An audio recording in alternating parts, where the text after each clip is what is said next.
At 5:40 in the morning, the first Apple truck of the season sat idling outside a chain-link gate that had not been there when I drove into town the night before.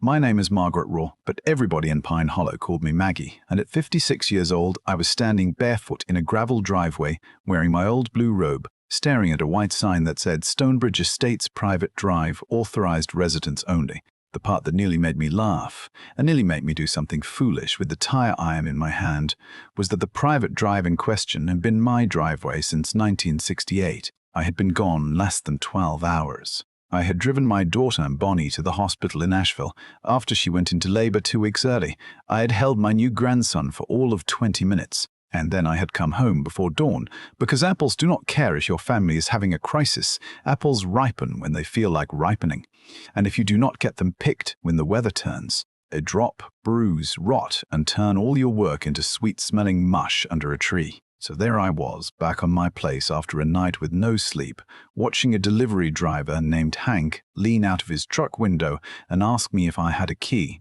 I told him I did not have a key. He looked at the gate, looked at me, then looked at the orchard behind me, rows of old Stamen wine-sap trees running up the hill toward the morning fog. And he said, "Well, somebody sure does. I wish I could tell you I handled it like a calm grown woman, but I did not.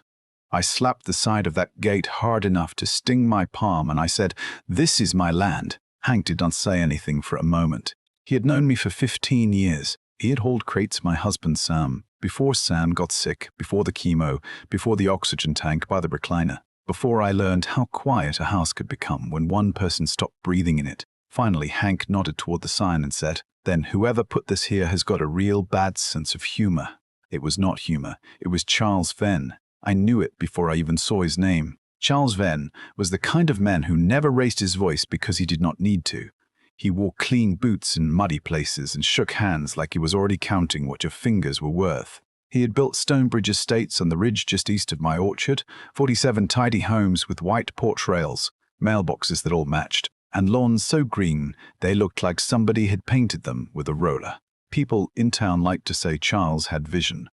I always said he had a map and a loan officer. But I did not hate him at first.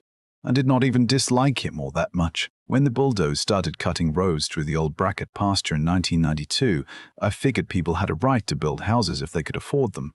We had all watched the country change. The tobacco barns disappeared, then the little grocery on Route 8, then the old gas station with the Coke machine that ate your quarters. New families came in from Charlotte and Atlanta. Folks who wanted clean air, mountain views, and a place to raise kids where nobody locked their doors. I understood that. I had raised Bonnie and my boy Luke in Pine Hollow, and I wanted good things for families. What I did not understand was why people moved out to the country and then acted surprised when they found tractors, barking dogs, smoke from burn piles, and men who still changed their own oil in the driveway. My orchard sat on 29 acres just beyond the Stonebridge entrance, and it had been in my family longer than I had been alive. My father bought the place after coming home from Korea with a bad knee and a head full of ideas, and he planted apples because he said trees were patient and honest. I never knew what that meant when I was young. Trees looked like work to me. In spring, they needed pruning. In summer, they needed spraying. In fall, they needed picking. In winter, they needed you to stand in the cold and wonder whether you had done enough. But after Sam died, those trees became the only thing that kept me from getting swallowed by my own grief. You wake up, you put on boots, you check the lower field, you repair the fence, you tie up the young branches, you go to bed tired enough not to think too hard. That is how I survived the first year without him. That is how I survived the second. By 1995, I had learned how to live alone, though I never learned how to like it. Charles Venn knew all of that. He had known Sam, too. Not well, not personally, but well enough to know that Sam had refused him twice. The first time was in 1988, when Charles was still just a local contractor with a fancy truck and a little too much gel in his hair. He came by and offered Sam what he called a fair number for the north ridge of our orchard. 10 acres of high ground where the sunset laid itself out over the valley like a quilt. Sam had listened, nodded, and told him he would sooner sell his left hand than sell that ridge. Charles laughed when he said it, but I remember how his jaw tightened. The second time was after Sam died. I had barely finished sorting out the hospital bills when Charles came to my door carrying a folder and a sympathy card. He told me I did not need to make any decisions right away, which is the exact kind of thing a person says when they want you to make a decision right away.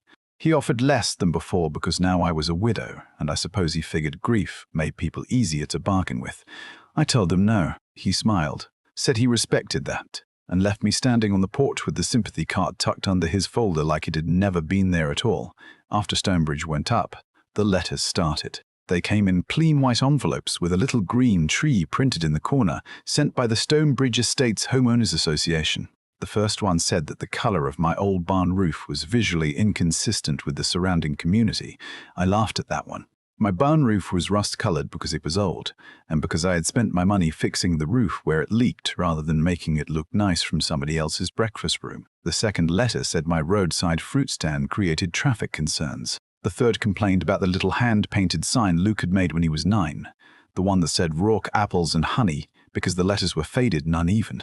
I almost mailed back a photograph of Charles Venn's face and wrote visually inconsistent across it, but I did not. I was trying to be civil. I was raised to believe that if you ignored foolishness long enough, it eventually got embarrassed and went away. I had not yet learned that some foolishness gets promoted. By the spring of 1995, Charles had become president of the Stonebridge Homeowners Association, even though everybody knew he was really still running the development. His name was on the newsletters, his picture was on the flyers, and every time the local paper printed something about new growth in Pine Hollow, there he was in a blazer, smiling under a headline about progress. He liked to talk about property values. He liked to talk about safety. He liked to say things like protecting the character of the community, which was funny because the community had been cows and hayfields 3 years earlier. My character had apparently become a problem the minute they put up decorative street lamps. The gate showed up on the morning of September 18, 1995. It was not a little wooden farm gate. It was a tall steel thing with brick columns on either side and a keypad mounted on a black metal post, like Stonebridge Estates had suddenly become a military base. Behind it, someone had planted 2 skinny ornamental maples that were already dying because nobody had watered them. The fence ran along the little frontage strip at the bottom of my property, the strip where our gravel driveway met the county road. I knew there was some old title mess around that frontage. My father had mentioned it once, something about a railroad company that never laid tracks, and an old estate sale nobody had bothered to straighten out. But we had used that driveway for almost 30 years. Mail trucks used it. School buses used it when Luke and Bonnie were kids. My husband's funeral procession had driven over it. Nobody had ever questioned it, until Charles Venn decided it was useful. Around 7 o'clock, he pulled up in a burgundy Lincoln Town car, which told me he had planned the timing. Charles did not come alone. He brought 2 men from the homeowners board. One of them a dentist named Harold Fisk, who always wore polo shirts with tiny alligators on them, and the other was a woman named Denise Mallory, who had moved from Ohio and still talked about Pine Hollow as if it were an exciting frontier settlement. Charles stepped out of the car in pressed khaki pants and a pale blue shirt, like he was about to host a barbecue instead of lock an old woman out of their own orchard. He looked at Hank's truck, then at me. "Morning, Maggie," he said. I said, "You have about 10 seconds before I start looking for something heavy." He smiled. I never liked that smile. It was too neat. "I know this is upsetting," he said, "but there has been a clarification regarding the frontage parcel. Stonebridge acquired the strip legally through the Harlan estate. The association is now responsible for securing the entrance to the neighborhood." I looked at him and said, "My entrance?" Charles folded his hands in front of him. "The entrance crosses association property. You still have access options, of course. We can discuss a temporary permit while we work out a long-term solution." I said, "A permit? To get to my own orchard?" He gave a little nod, like he was explaining something to a child. "A managed access permit. There may be concerns about commercial traffic, spray equipment, and general disruption to the neighborhood." I looked past him at the houses on the ridge. Most of them were still new enough that their lawns had plastic netting around the sod. I could see a little boy in a red backpack waiting for a school bus. I could see a woman watering flowers in a hanging basket. Nobody looked evil. Nobody looked like they had woken up hoping to ruin my day. That was part of what made it so unsettling. Charles was not doing this with torches and pitchforks. He was doing it with paperwork and people who thought they were protecting their investments. I said, "You are blocking the only road to my place during harvest." He said, "I understand this is inconvenient." Inconvenient. That word lodged in me like a splinter. I had 20 acres of apples ready to come in. I had 3 seasonal workers arriving that afternoon. I had orders from the grocery in town, the diner on Main Street, and a church fundraiser that wanted cider by Saturday. I had crates stacked in the packing shed and a banknote due in November. Inconvenient was a flat tire. Inconvenient was a rainstorm. This was a man putting a padlock on my life and calling it a scheduling issue. I said, "What is your long-term solution, Charles?" That was when he finally got honest, at least a little. He looked toward the ridge. The North Orchard would make a beautiful second phase. We could work out a fair purchase. You would not have to worry about harvests or deliveries or maintenance ever again. You could finally take it easy. I stared at him. There it was. Not safety, not property values, not traffic. He wanted the ridge. He had wanted it since Sam was alive, and he thought the gate would make me tired enough, scared enough, old enough to hand it over. I told him, "Charles, the day I take life advice from a man who wears boat shoes to a gravel driveway is the day I ask the crows for gardening tips." Hank made a noise that might have been a laugh, and Charles's mouth tightened. Then he said, "Think carefully, Maggie. The association will enforce its rights." I told him, "Then you better make sure you have some." He drove away without another word. Hank could not get through the gate, so he backed up, rattling the old truck all the way down the shoulder, and promised he would come back if I found another way in. I stood there after he left, looking at that gate in the morning light. I wanted to take my old Ford tractor, hook a chain around one of those brick columns, and pull until the whole thing came down in a shower of cheap mortar and embarrassment. But I did not. Sam had always said that anger was expensive. You spend it once, you might feel good, but then you have nothing left for the bill that comes after. So I went inside, washed the gravel dust off my feet, made coffee I did not drink, and called the one person in Pine Hollow who knew more about old roads than most people knew about their own families. His name was Arlo Keene. Arlo had been county road supervisor for 32 years before he retired, and if you needed to know where a culvert ran, who built a bridge, or which farmer had quietly moved a fence 10 feet too far in 1974, Arlo knew. He answered on the third ring and said, "Maggie, you sound mad enough to chew nails." I said, "Somebody locked my driveway." There was a pause. Then he said, "Tell me where you are." That is how the fight started. Not with a courtroom, not with a speech, not with some big television moment. It started with a retired roadman in a faded work shirt driving up my gravel lane in a 1982 Chevrolet, carrying a thermos of coffee and a county plat book that smelled like dust and mouse droppings. Part 2. The Midle. Arlo arrived around 9, parked near the barn, and stood beside the gate with his hands on his hips for a long time. He did not say much at first. He touched the chain link, studied the brick columns, looked at the property pins near the ditch, then walked to the edge of the road and squatted down like he was reading something written in the dirt. Finally he said, "Well, I will be damned." Charles bought himself a skinny piece of trouble. I asked him what that meant. He said, "It means he may own dirt, but ownership of dirt and the right to choke off a road are not always the same thing." He told me to get in the truck. We drove for the courthouse in town, which in 1995 still had ceiling fans that barely moved, and a clerk named Mrs. Delaney who wore reading glasses on a chain around her neck. The records room was down a narrow hallway past the tax office, and it had shelves full of giant leather-bound books, rolled maps, old survey plats, and enough dust to make a person sneeze for a week. No computers, no scanned documents, no little search box where you type in a name and let a machine tell you what matters.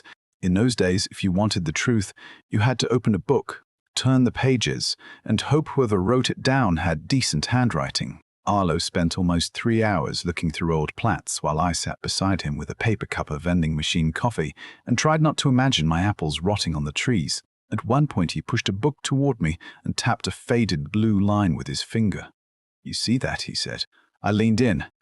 The map was dated 1911.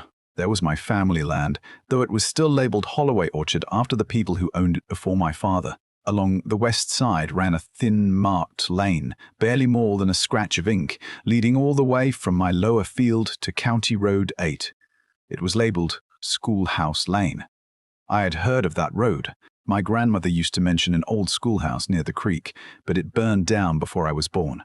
Arlo said, "This is a public right-of-way, 16 feet wide. It was never abandoned, never vacated, never transferred. The county stopped maintaining it after the school closed, but that does not make it disappear." I looked at him and said, "Where is it now?" He smiled, and it was the first smile I had seen that morning that did not make me want to throw something. mostly under weeds and along Eunice Bell's lower hayfield. But it is there. I knew Eunice Bell.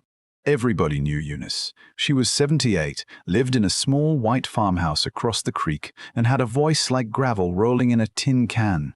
She had buried 2 husbands, raised 4 boys, and had a way of looking at people that made them feel like they had just confessed to something. When Arlo and I drove to her place that afternoon, she was sitting on her porch snapping beans into a blue enamel bowl.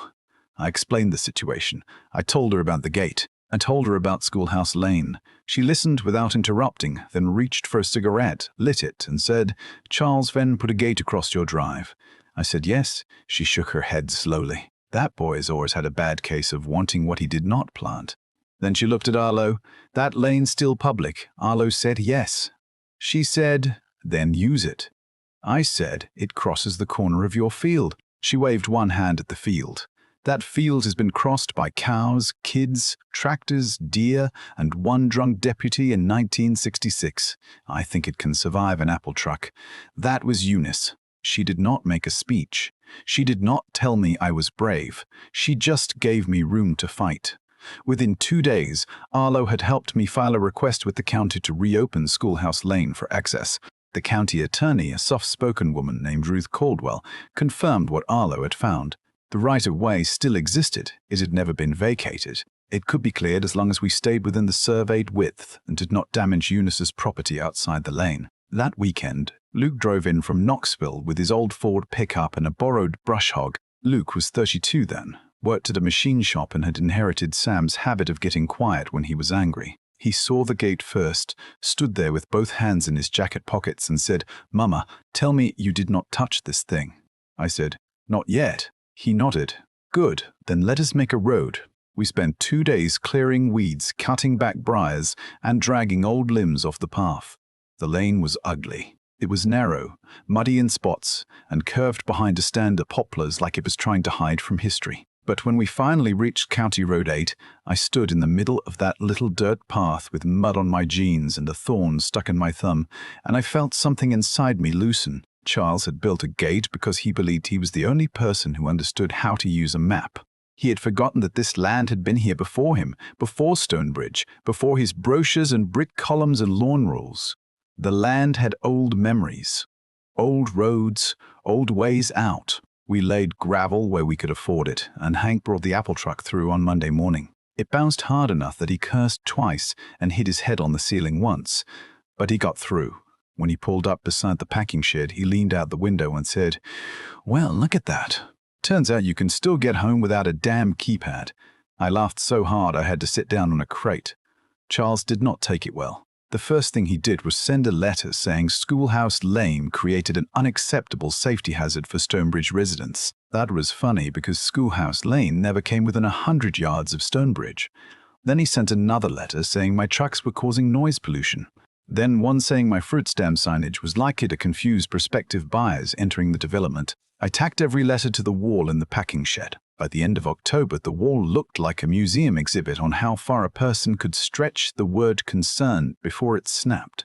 Charles began sending security guards too, not real police, just men in grey shirts driving golf carts with flashlight bars on top. They would sit along the fence line and write down the times my tractor started, the number of trucks that came through, the days I burned brush. Once, while I was spraying the lower orchard, one of them stood by the road with a clipboard and said I was in violation of community environmental standards. I turned off the tractor and said, "You are standing on county land holding a clipboard like it is a warrant." He said, "Mom, I am documenting." I said, "Then document this. Get off my road before I document your golf cart upside down in the creek." He left, but I was not laughing as much by then. I was tired. Every morning felt like I woke up to another small thing someone had done to make me feel unwelcome in the only place that had ever fully belonged to me. The worst part was that some of the Stonebridge residents started to believe Charles. I could not blame all of them. He told them my old spray equipment was dangerous. He told them the trucks were bringing strangers through their streets. He told them I might sell the orchard to a commercial outfit that would put up warehouses and floodlights. He did not say outright that I was the problem, but he built a picture of me that made it easy for people to be afraid. One afternoon, I was at my fruit stand when a woman from Stonebridge came up wearing tennis clothes and holding the hand of a little girl with yellow barrettes. She picked up a bag of apples, turned it over in her hands, and asked me if I used chemicals. I told her yes, the same regulated orchard spray farmers had used for years, and that I followed every county rule. She said Charles had told them runoff from my property might affect the creek. I looked down at her little girl, who was chewing on an apple sample, then back at the woman.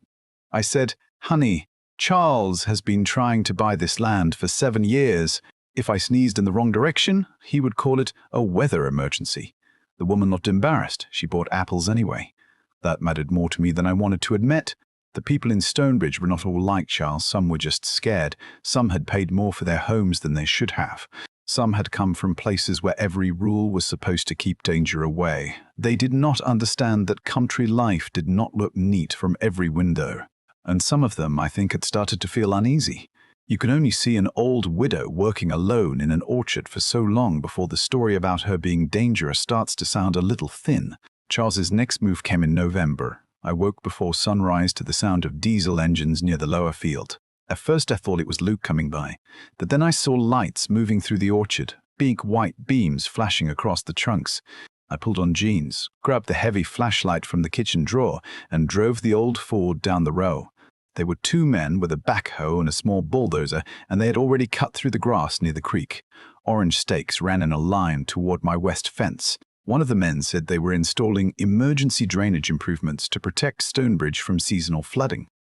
I said, "On my land." He handed me a folded photocopy that looked official from a distance. It had a county seal at the bottom and a signature from the planning office. I had seen enough paperwork by then to know when something smelled wrong. The seal looked too dark. The signature looked like it had been copied. I told the man to shut the machine down. He said he was following orders from the association. I said, "You have 5 minutes to follow orders away from my orchard." He shrugged. That was when I went back to the truck and called Sheriff Eli Harlan from the payphone at the gas station down the road, because my kitchen line had gone dead, which I found out later was no accident. In 1995, a dead phone line still felt like a major emergency. You did not have a cell phone in your pocket. You did not text somebody. You stood outside in the cold, dropped coins into a metal box, and prayed the person you needed was at their desk. Sheriff Harlan arrived 20 minutes later with red lights flashing and his coffee still in a paper cup. He was a broad-shouldered man in his late 50s who had known my father, my husband, and every bad decision Luke had made between the ages of 16 and 22. He read the permit, looked at the machines, then called the county planning office from his cruiser radio. He listened for a minute, his face going still. Then he said, "Shut it down." The foreman said, "Sheriff, we have authorization." Eli held up the paper. "Not from anybody currently employed by this county. The signature on this permit belonged to a planner who retired 3 years ago." The foreman looked at Charles's name typed at the bottom of the work order, and something in his face changed. He had been paid to move dirt, not to get mixed up in a fraud case. The bulldozer stopped. The backhoe stopped. For a few minutes, the only sound was the creak and the engines ticking as they cooled. I stood there beside Eli while deputies took photographs. He looked at me and said, "Maggie, this has gone past a property dispute." I said, "I know, but knowing something has gone too far does not make you feel safer. It makes you realize how far it has already come." That night, Bonnie drove in from Asheville with the baby asleep in a car seat and anger written all over her face. She had called the house and gotten a busy signal. Then Luke told her about the construction crew, and she came straight over. She walked into my kitchen, looked at the stack of letters on the table and said, "Mama, you have to stop doing this alone." I told her I was not alone. I had Luke, I had Arlo, I had Sheriff Harlan. She shook her head. "Those are people helping you fight.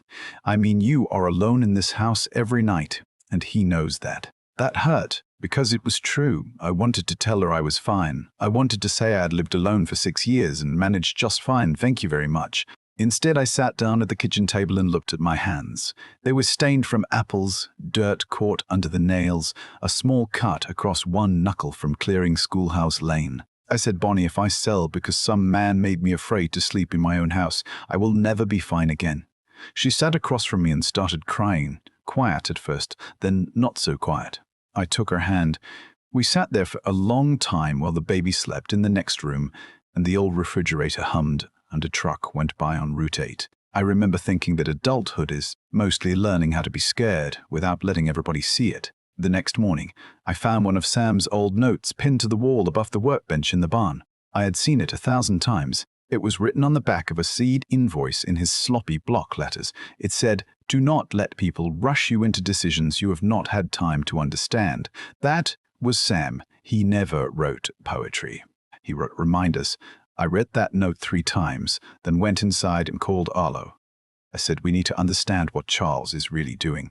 Arlo said, "I have been thinking the same thing." The answer came from somebody I did not expect. Her name was Teresa Van, and she lived in Stonebridge. She was 49, worked as a bookkeeper for a furniture store in town, and had been treasurer of the Homeowners Association since the first homes were built. I knew who she was because she bought cider from me every fall, always 2 gallons, always paid in cash. One chilly afternoon in late November, she pulled into my fruit stand in a little grey Buick and sat there for almost 10 minutes without getting out. I was stacking pumpkins near the porch. Finally, she came over, holding a brown envelope against her chest. She looked tired. Not sick tired, guilty tired. She asked if we could talk somewhere private. I took her into the packing shed. She looked around at the apple crates, the old scale, the wall covered in Charles's letters. Then she said, "I should have come sooner." I said, "That depends on what you brought." She handed me the envelope. Inside were photocopies of association ledgers, meeting minutes, invoices from the gate contractor, and a list of special assessments charged to Stonebridge homeowners. There was a line item for community safety access improvements. There was another for drainage consultation. And there was a third, bigger than the others, called strategic acquisition support. I asked what it meant. Teresa swallowed. It meant Charles used association money to pay for the gate and the legal work around your frontage strip. He told the board it was necessary to protect the development. But the money did not all go where he said it did. Some of it went to a company owned by his brother-in-law. Some of it went toward a loan tied to the next phase. I looked at her. She nodded toward the papers. "He needs your ridge, Maggie. Not because of traffic. Not even because of the view. He used the projected second phase to secure financing, and without your land, the numbers do not work." I said, "So he tried to make me miserable enough to sell cheap." Teresa said yes. Then she put a small cassette tape on the table between us. I recorded the board meeting in October. I should not have. I know that, but I had started getting worried. He was talking about you like you were an obstacle, not a person. I held the cassette in my hand. It was a little clear plastic thing, ordinary as anything, but it felt heavy. Teresa said, "I do not know what you are going to do with it." I said, "I do." That evening, I called Megan Shaw at the Pine Hollow Gazette. Megan was 34, sharp as a tack, and had spent the last year writing about everything from school board budgets to a missing church bell. She met me at the diner after closing. I brought the papers in a cardboard box. Teresa came too, though she sat in the booth with her hands wrapped around a coffee mug, like she was trying to keep herself from shaking apart. Megan read the ledgers. She listened to the tape on a little cassette player she kept in her purse. The recording was not perfect. You could hear chairs scraping, people coughing, somebody opening a soda can. Then Charles's voice came through clear enough. He said, "The Rourke situation needs pressure. If the access issue becomes inconvenient enough, she will deal." Then somebody asked whether the board had approved the gate costs. Charles said, "We do not need every detail in the minutes. We need a result." Megan stopped the tape and looked up at me. "This is not a neighbor dispute," she said. "This is a story about power." I said, "That is what I have been trying to tell people." She nodded. "Then let us make them hear it." The article came out the following Wednesday. The headline was not dramatic. Megan was too good for that. It said, "Questions raised over Stonebridge Gate funding and orchard access." But by noon, everybody in Pine Hollow had read it. They read it at the diner. They read it at the hardware store. They read it in the waiting room at Dr. Melton's office. Some people called me to say they were sorry. Some called to tell me to keep fighting. A few called to say I was embarrassing the town. One man said I should be grateful that Stonebridge had improved the area. I asked him whether he would feel improved if somebody put a lock on his front door and sold him a permit to get inside. He hung up. Charles called me that night. I let the phone ring 6 times before answering. He said, "You have made a mistake, Maggie." I said, "Funny, I was just thinking the same thing about you." His voice was calm, but I could hear the strain under it. "You are letting people use you. You do not understand how development works." I said, "No, Charles, I understand exactly how you work." There was a long silence. Then he said, "You are going to regret making this public." I said, "You already made it public when you built a gate where my driveway used to be." Then I hung up. I would like to say that was the moment I felt fearless. I did not. I felt sick. I knew he would come harder. And he did. Part 3. The End. Charles called an emergency Stonebridge meeting 2 nights later. He sent flyers to every house saying he would address misinformation and outside threats to the community. Megan printed that phrase in the paper the next day, outside threats, and people started asking who exactly the threat was supposed to be. The widow with the apple stand, or the developer who had put up a gate with association money. The meeting was held in the Stonebridge Clubhouse, a beige brick building with a fake stone fireplace and a room full of folding chairs. I almost did not go. Bonnie said maybe I should let the lawyers handle it. Luke said if I went, he was coming with me. I told him I did not need a bodyguard. He said, "I know, but I need to see it." So we went. Arlo came. Sheriff Harlan came, though he stood near the back and made it clear he was there only because of the permit investigation. Teresa came too, pale but steady, and so did a lot of Stonebridge residents, more than Charles probably expected. The room was packed. Some people stood along the walls. Others leaned in the doorway. Charles walked to the front in his usual pressed clothes, though this time his tie was crooked. He had a stack of papers in front of him and a glass of water he did not touch. He started by talking about safety. Then he talked about irresponsible rumors. Then he talked about the need for communities to make difficult decisions in a changing world. I sat in the third row with Luke beside me, listening to him dress up greed in the language of responsibility. Finally, he looked right at me and said, "Mrs. Rourke has unfortunately chosen to make this personal." I stood up. My knees shook a little, but my voice did not. I said, "Charles, you put a gate across my only driveway in the middle of harvest. You used money from people in this room to do it. You tried to dig through my orchard with a forged county permit. I do not think I am the one who made this personal." There was a murmur in the room. Charles put both hands on the podium.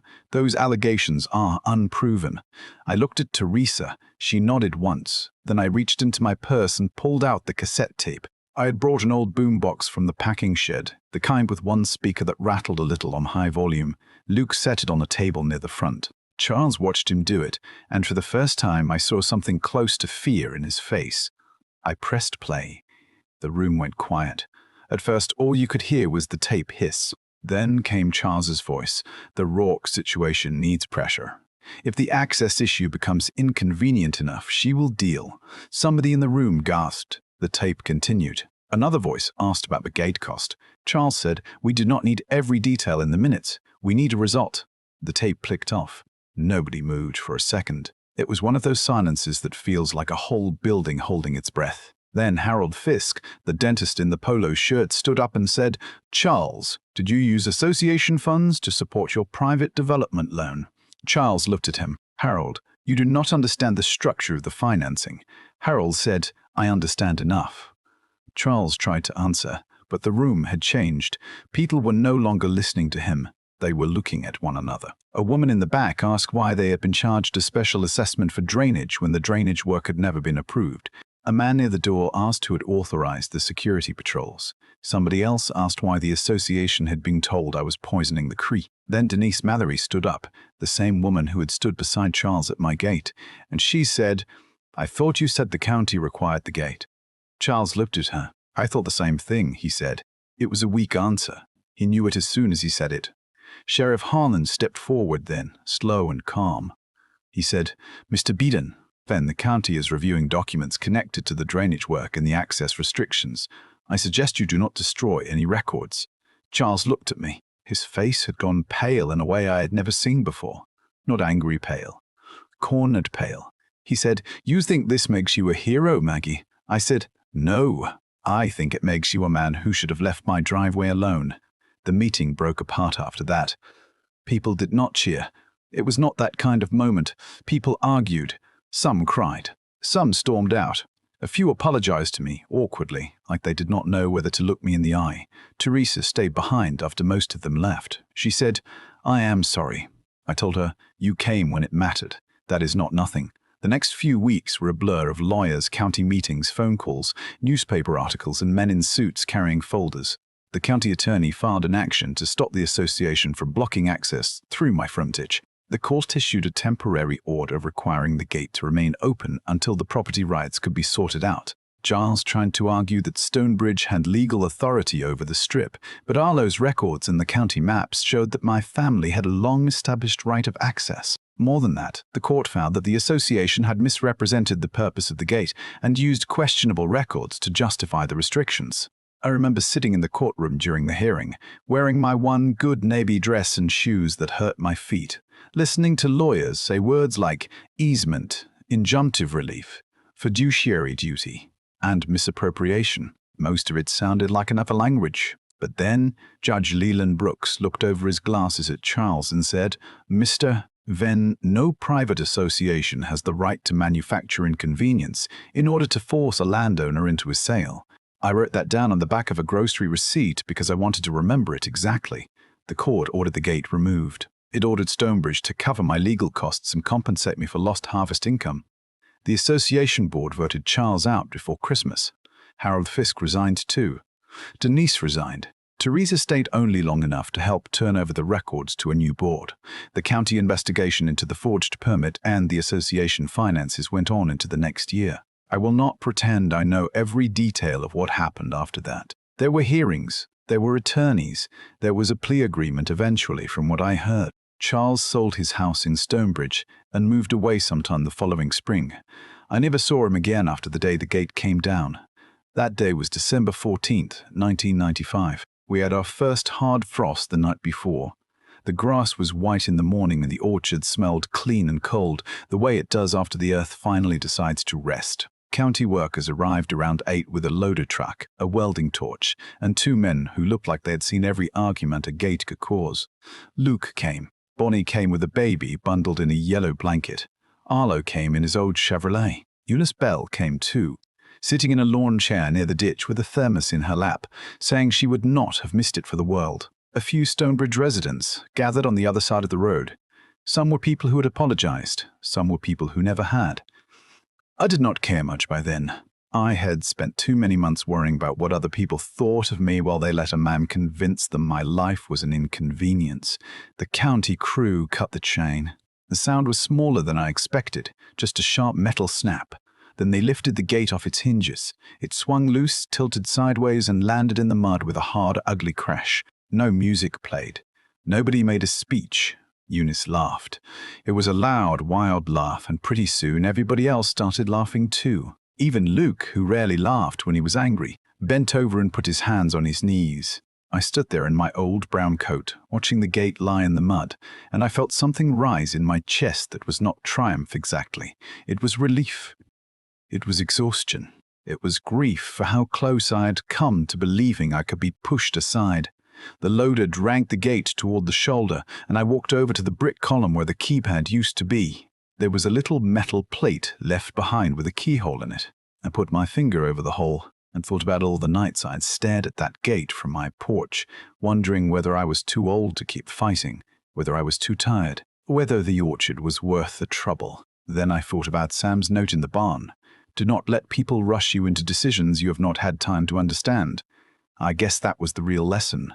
Not that every fight is worth winning. Not that every person who disagrees with you is a villain. But when somebody tries to make you smaller so they can take what you have, you better understand what they are doing before you hand them the keys. I used part of the settlement money to repair Schoolhouse Lane. Not pave it, not turn it into some fancy road, just make it solid enough for trucks and school buses if they ever needed it again. The Stonebridge Association changed its rules after that. They got rid of the private security patrols. They opened their meetings to residents. They even took down the big entrance sign with the fake stone wall and replaced it with something smaller. I heard some people thought I'd gone too far. A few said I should have accepted Charles's offer and retired. Others said I should have sued every board member personally and taken their homes. I did neither. Maybe that makes me soft. Maybe it makes me sensible. I do not know. What I know is that the orchard is still here. The old red barn is still here. The fruit stand sign is still crooked because Luke painted it when he was 9, and I never had the heart to fix it. And every fall when the trucks come in and roll down that gravel drive, I still stand there for a second and listen. Not because I am afraid of another gate, Not anymore. I listen because the sound reminds me that a road is more than dirt and stone. Sometimes it is the one thing that proves you still belong where you are. So tell me what you think. Was I right to fight Charles in public, or should I have handled it quietly and taken the money when I had the chance? Was he protecting a neighborhood, or was he using fear and paperwork to force an old woman off land he wanted? And if someone put a lock on the road to your own home, how far would you go to make sure they never did it again? Leave your thoughts in the comments, share this story with somebody who's ever dealt with a neighborhood bully, and subscribe because sometimes the biggest battles do not start with a fist or a gun. They start with a gate, a lie, and one person who finally decides they have had enough.